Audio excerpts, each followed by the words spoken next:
With a look at the day after a KKK protest and its counter-demonstrations. Residents say they just want things to get back to normal. And Jeff Greenwood with a memorial bike ride for Lori Streffler. She's the Ankeny High School guidance counselor who was killed while riding her bike. Now this.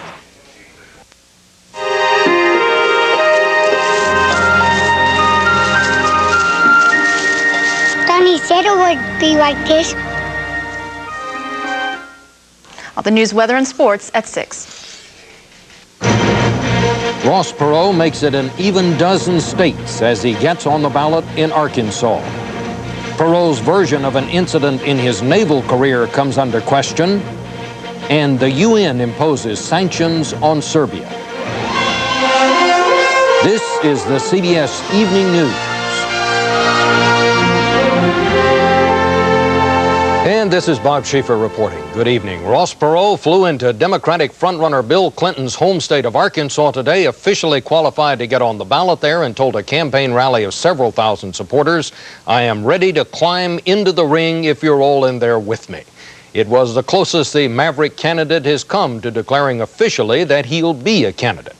Well, the politics of this most unusual political year is where we start tonight's broadcast, and we begin with Cindy Kennard in Little Rock. Looking and sounding more and more like he has already declared, Dallas billionaire Ross Perot landed his We the People campaign squarely in Bill Clinton's front yard today, and all but announced he's in the race. Did you ever think you'd see a presidential campaign where you had one boy from Texarkana and another from Hope, Arkansas in the same campaign? On the road again, I just can't wait to get on the road again. With an unofficial endorsement from the farmer's friend, Willie Nelson, Perot dropped in to formally accept a spot on the ballot here. This is the 12th state where he is now qualified to run in November. I'm going to be listening to you. I'm going to stay close to you. My only interest, if you send me up there, is to make it work for you. Just blocks from Bill Clinton's Capitol Rotunda, a crowd of 4,000 or so was decidedly non-Clinton in its sentiments. Bill Clinton is a has-been. I don't think it's a wake-up call. I think he better wake up, well, because I think Mr. Perot is going to take it. Though few would expect a November Perot victory here, most agree the Perot factor has altered the political landscape. But Perot is no threat, I don't think, to defeat Clinton in his home state. But I do not hear anyone in Arkansas anymore saying anything good about George Bush. But still, the surging non-candidate is doing little to blunt criticisms. His effort is short on specifics. He did fire back at a Bush campaign charge he's using his enormous wealth to try and buy the White House. I looked him in the eye and says, that's right, I'm buying it for the people of the United States because they can't afford it. This latest appearance goes a long way to prove what supporters know and the Bush and Clinton camp fear.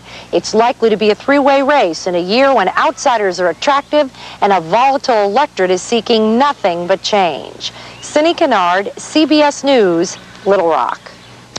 Perot is a graduate of the U.S. Naval Academy, but after several years on active duty, he decided he wanted to leave the service. In part, he has told interviewers, because he became disillusioned with a commanding officer. Well, Pentagon correspondent Jim Stewart has been looking into that and reports an apparent contradiction in what Perot and others in the Navy recall. Here's his report. As a young ensign straight out of the Naval Academy in 1953, H. Ross Perot was assigned to the destroyer USS Sigourney. It was aboard this ship 2 years later that Perot has stated in a recent interview with Newsweek magazine he was repeatedly approached by his commanding officer to commit illegal acts. Quote, I was in charge of the crew's recreation fund. He wanted me to give him part of that money to redo his cabin. I wouldn't do it. I was also in charge of narcotics and liquor.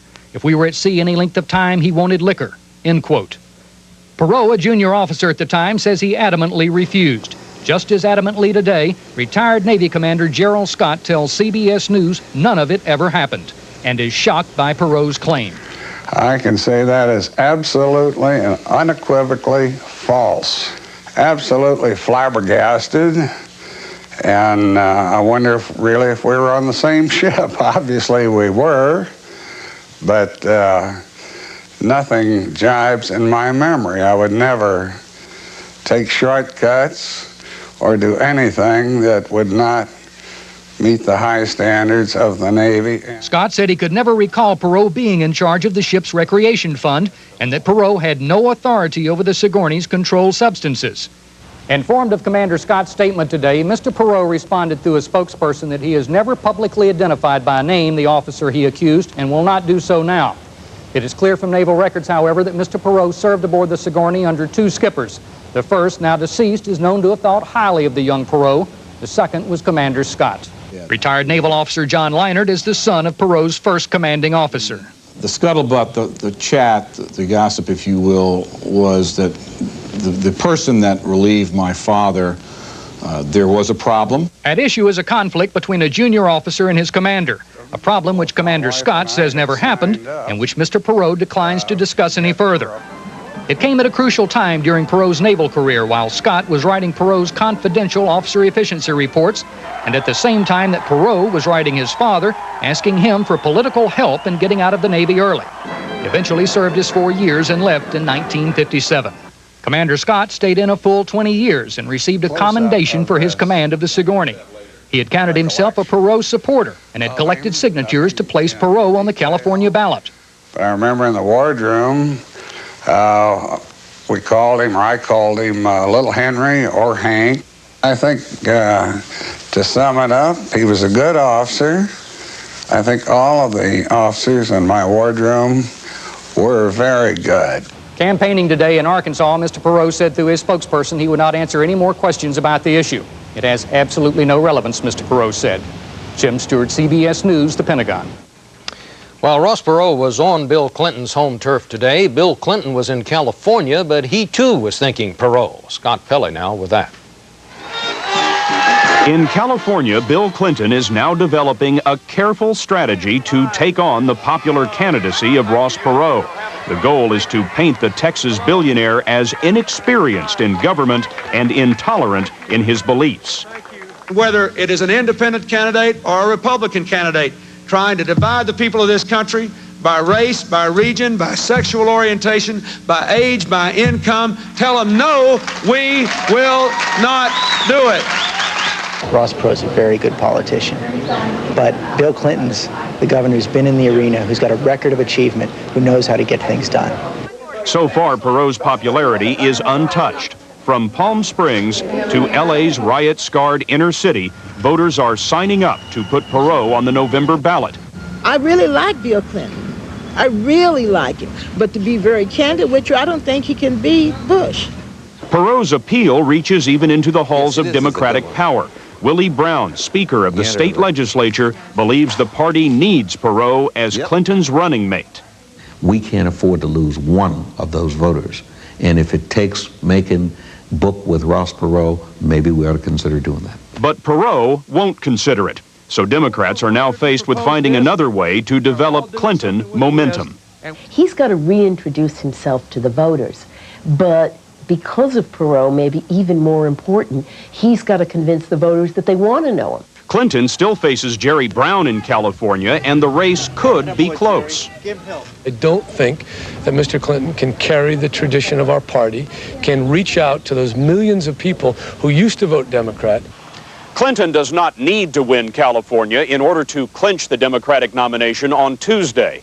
But a loss here would be a blow to his credibility as he plunges into what appears to be a tough three-man race for the presidency. Scott Pelley, CBS News, Los Angeles. On the Republican side, the president's top political advisors have apparently launched a fierce campaign, but it seems to be against each other.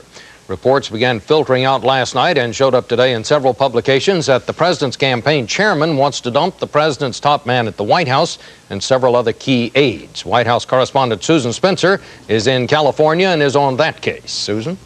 Bob, as you well know, internal campaign squabbles are nothing new, but the long knives really do seem to be out inside the Bush campaign. The main target is the president's chief of staff, Sam Skinner, who is widely being blamed for the president's nearly non-stop skid in the polls.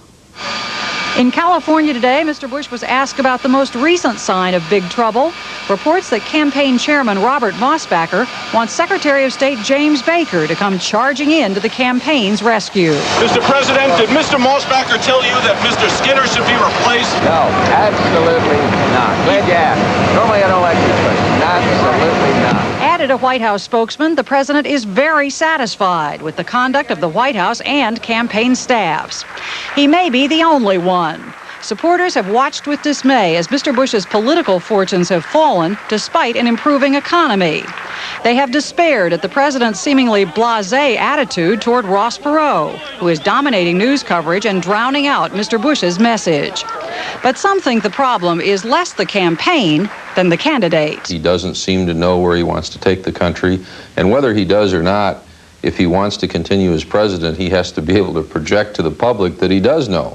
With that end in mind, the campaign likes to put Mr. Bush in casual settings, designed to show a confident leader connecting with voters. At a vineyard near Fresno today, he was asked if he would work harder on domestic issues in a second term. So I think we got a good domestic agenda. I do not plead guilty to neglecting it. I think I've got to do a better job explaining to the people. The explaining will be a lot easier, aides say, once Mr. Bush finally takes on Clinton and Perot. But he's not planning on doing that until after the August conventions, and some Republicans worry that that may be too late. Bob? Thank you, Susan. Still ahead on tonight's CBS Evening News, as the Earth Summit draws near, Alabama faces the worst pollution of any state in the country, and Broadway rebound. Audiences return to the Great White Way. People all said beware, your scholarship, and the devil will drag you under by the fancy tie around your wicked throat. Sit down, sit down, sit down, sit down, sit down, you're rocking the boat. Look what's popping up, fat-free Special K waffles from Eggo. Once you see how good fat-free can be, whoa, no, you never let go. No way. It's all mine. Special K waffles from Eggo. Eggo Special K waffles. Crisp, delicious, yet every bite fat-free, cholesterol-free, and just 80 calories per waffle. See how good fat-free can be.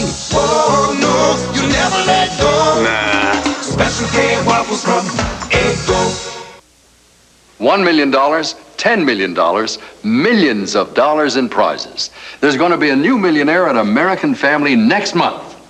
You can get rich, up to $10 million rich, just like these folks, all American Family millionaires. Entering's the best thing I ever did. You've got to enter to win. Look for my picture. This sweepstakes and the millions of dollars that will be awarded just as fast as new winners come forward, starting next month. So enter fast. The Remington microscreen shaves as close as a blade. Hold it. Remington's also quick and comfortable with two thin, flexible screens. The Remington microscreen, quick, comfortable, shaves as close as a blade, or your money back. Atta boy, that's Remington. I'd like to talk to you about an invisible problem. The invisible bacteria that cause denture odor. Fortunately, antibacterial Efferdent kills those odor-causing bacteria for clean, fresh dentures. Antibacterial Efferdent. United Nations today puts Serbia up there with Iraq and Libya by slapping on the same kind of tough economic sanctions. The Security Council voted to try to force the Serb-led Yugoslav government to stop waging war and break away Bosnia and Croatia. The way was cleared when Russia, a key Serbia supporter, agreed to back the sanctions and rejected Serbia's appeal for a joint Russian-U.S. command in Bosnia. The UN sanctions include an oil embargo, a freeze on Serbian assets abroad, and a ban on all trade except food and medicine. The sanctions could backfire and wind up strengthening Serbia's will to fight. And Barry Peterson is in the Serbian capital tonight with our report. The national news spread the word tonight of this country's last-ditch effort to head off sanctions, that Serbia asked Russia and America to mediate a peace. And Serbia's president was on television earlier, calmly reassuring his people that the country has plenty of goods to withstand any embargo. There was a small anti-war protest today, theater performers staging a silent vigil. But for most people, it was life as usual, with chores like waiting in line for dwindling supplies of gasoline. They don't expect sanctions to end the war anytime soon. Government gone too deep, and it would be no end of the war and disaster. Serbia's foreign minister told CBS News it was unfair to single out one side as the villain. Claiming that we are the butcher country or Nazi country or aggressor country, something of that kind, it's a nonsense. It's a pile of nonsenses. Many here agree, saying the outside world doesn't understand that Serbia went to war to save the lives of other Serbs living in areas now ravaged by ethnic hatred. One of the first effects of the sanctions could be to strengthen the support for the former communist regime now running this country.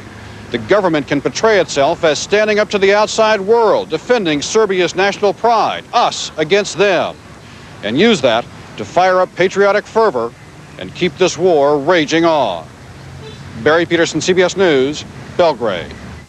There was a guerrilla attack on Israel today by 4 Palestinians who swam 3.5 miles across the Gulf of Aqaba from Jordan. They landed near the resort of Eilat and killed a security guard. Soldiers killed one of the guerrillas and wounded another. The other 2 are believed to have drowned.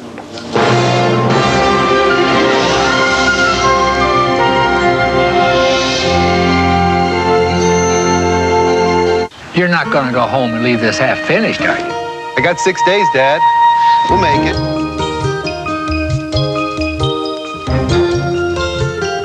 At Glidden, we know how hard it can be to find time to paint. That's why spread house paint is formulated to cover the first time, so you can finish in less time. I guess you'll be going back early then. I thought I might stick around for a few days. All right. Glidden, a better way to paint. But don't expect me to cook for you. Hi, it's code for 148 Anacin, Andrews, Power, Anacin. Hey, you want to come here? Hey, 14, come here. You too, he's a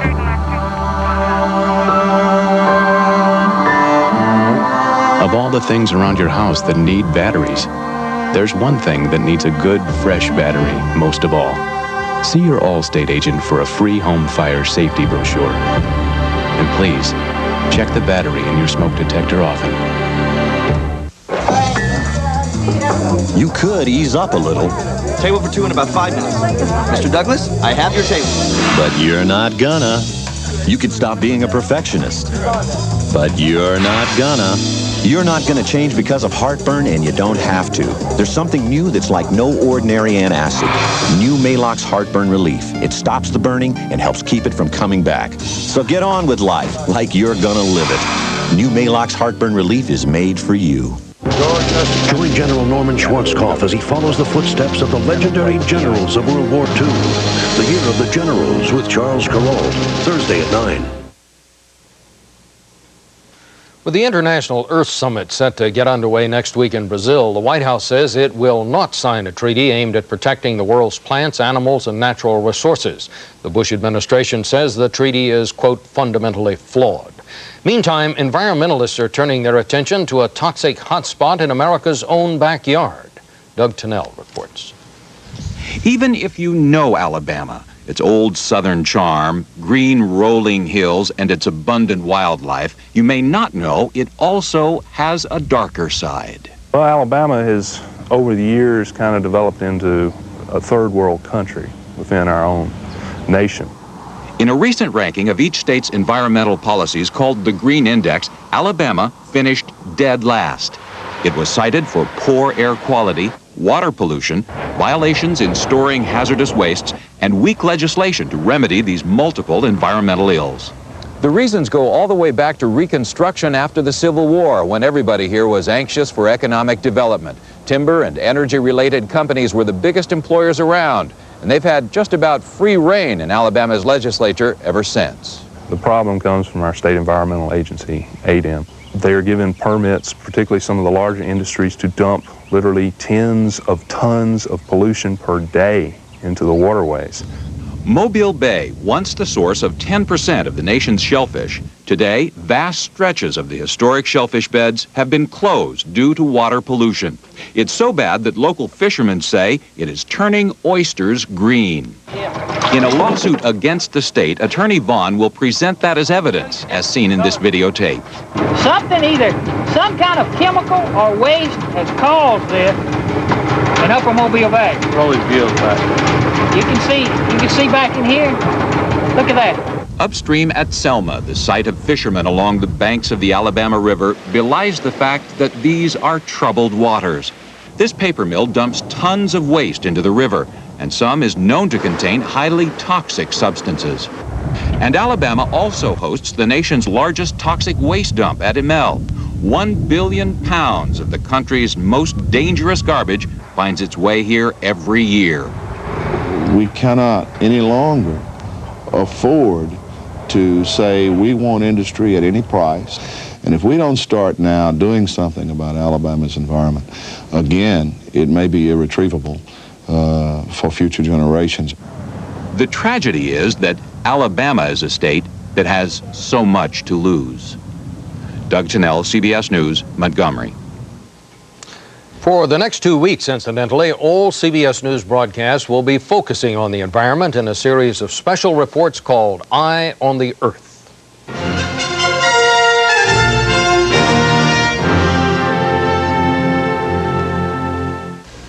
Can a razor cut your beard off below the skin without the blades even touching your face? It can if it's a Norelco.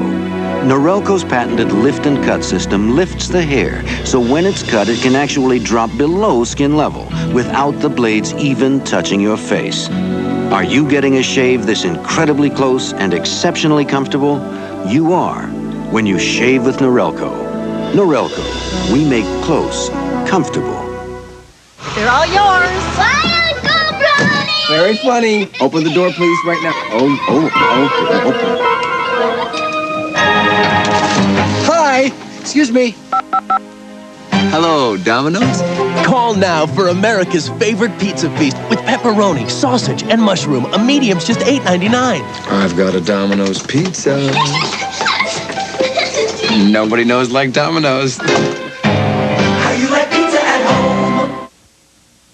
Urbandale is open for you. June 4th through 7th, bring your family and see why Urbandale is the place for you to live, to do business, to work, to shop, to play. This citywide open house kicks off Thursday, June 4th with an Urbandale Business Expo at the Metro Ice Sports Arena. Friday evening, enjoy family fun at the farms. Sunday, pick up your map at Urbandale Middle School and tour 60 open houses in all price ranges. Get your list of activities at any Urbandale business or call this number for more information. Urbandale is open for you, June 4th through 7th. Pressure has been building in Washington in recent weeks for a constitutional amendment to balance the federal budget. Well, Bruce Morton has some thoughts on that tonight in his personal commentary. House Budget Committee Chairman Leon Panetta has outlined some ways to balance the budget. What they show is why the budget probably won't be balanced. It's too hard. The voters may not want it.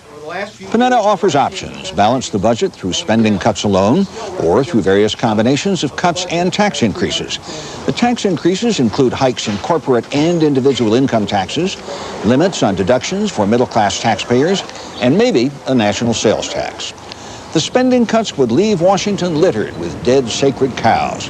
Panetta would cut farm subsidies, he'd cut veterans benefits, he'd cut Medicare and Social Security, either by reducing the annual cost of living increases or by taxing Social Security as income. This is not nonsense. Balancing the budget really would demand cuts in popular programs like these. Lined up against cuts, each program is defended by whatever part of the administration manages it. Those bureaucrats' jobs depend on keeping the program going. Pretty tough. But toughest of all may be voter opposition. Somehow we have come to believe that there really is a free lunch, that government can do whatever it wants. Ronald Reagan preached fiscal conservatism, cheerfully ran up bigger deficits than all the presidents before him put together, and somehow convinced us it was all just swell. It wasn't. The deficit is strangling the country, turning the United States into a big banana republic. But fixing the deficit means enduring real pain. And we Americans may not want to do that. Bruce Morton, CBS News, Washington. More than 900 brand new Army officers graduated from the U.S. Military Academy at West Point today. After they got their diplomas, they gave a final salute with the traditional tossing of the hats.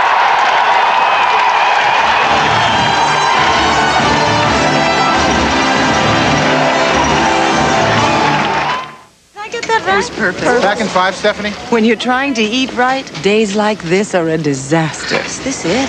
Stephanie Powers talks about Kellogg's Nutri-Grain. The only time I really control what I eat is at breakfast, and the whole grain in Kellogg's Nutri-Grain gives me a natural start. No sugar added, no preservatives, nothing fake. No matter what I eat later, at breakfast I call the shots. Naturally good. Nutri-Grain, the natural place to start. Where do you want to be in 20 years? Well, my father worked for the same company for 39 years. He got 2 weeks vacation, but we never traveled far. He was saving to put 3 kids through college. At 65, he retired. At 67, he died. How can I invest so that after my kids graduate, I can enjoy the second half of my life? You can get there from here with Shearson Lehman Brothers. Why cook in oil, margarine, or butter? All-natural Pam adds only 1/10 the fat and calories and keeps food light and delicious. Pam cooking spray, because how you cook is as important as what you cook. This is regular. This is better. This Bufferin is regular. For headaches, Anacin is better. Why better? Regular Bufferin has 1 ingredient. Anacin has 2, a pain medicine plus a second ingredient that makes it work better. Get Anacin. Get better. The Tony Awards will be handed out tomorrow night, but no matter who gets to take home the trophy, Broadway is clearly a big winner. New shows, big stars, and rave reviews have sparked an economic revival there. Regina Blakely has our report. Luck be a lady tonight. Luck be a lady tonight. Broadway has rolled the dice and won. For the first time in years, the Great White Way is having a championship season. With 37 new productions, people have once again fallen in love with the theater. Theatergoers who stayed away last year because of the Persian Gulf War and the recession are coming back in big numbers. Ticket sales are expected to reach a record $290 million this season. The quality of the production has improved. There have been more shows, there have been more better shows, and there has been the ability, apparently, to finance these shows in difficult times. But the success is more than just numbers. Critics are saying this season is at an all-time high artistically, with audiences accepting sensitive issues like AIDS and racism. In my day, these hands were dripping honey. The late jazz musician Jelly Roll Morton, and his ambivalence about the color of his own skin, is brought to life by Gregory Hines. And the marquees are full of other famous names. Alan Alda, Glenn Close, and Alec Baldwin are just a few of the Hollywood heavyweights sacrificing financially lucrative film deals to appear on the stage. Don't you ever talk to me that way. I don't think anybody's here to polish their resume or something like that. I think everybody's here because this is where they want to be, and I think audiences sense that, and that comes out in the work that they're doing. And I said to myself, sit down, sit down, I said to myself, sit down, sit down, you're rocking the boat. And this season has seen a return of the great American musical. The revival of the 1950 show Guys and Dolls has become more than a hit. I love you, a bushel and a peck. It's a phenomenon, which is especially gratifying for the family of late composer Frank Lesser. I don't think anything's happened like this in many years, where people even write editorials in the newspapers about how wonderful it is to have the show back, what the show means. With the summer tourist season and the National Democratic Convention scheduled to bring thousands of ticket buyers to the Big Apple, no one expects this Broadway boom to go bust.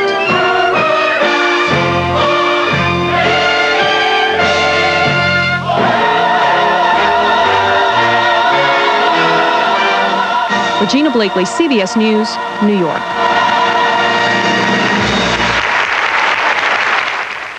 We like a big finish. Tomorrow on Face the Nation, our guest will be New York Governor Mario Cuomo. Connie Chung will have the news tomorrow night. I'm Bob Schieffer in New York. Good night.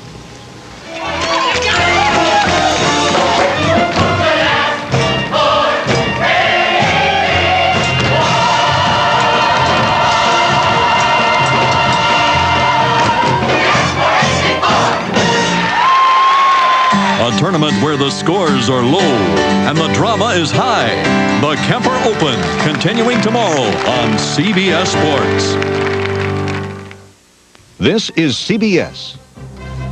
Coming up tonight on the TV8 News Live at 6, Dubuque after the Klan rally. TV8's Martin Augustine on where the city goes from here. Hundreds gathered to remember an Ankeny woman killed while biking by a drunk driver. Jeff Greenwood with that story. And Art in the Park is no longer in the park, but at the fairgrounds. TV8's Jill Lingwall has the story. Also coming up, Steve Carlin with at least one more nice day in weather. John Walters with a boys' state track meet. The TV8 News is next. It's Gloria Estefan and the Miami Sound Machine's homecoming concert this Saturday at 7 p.m.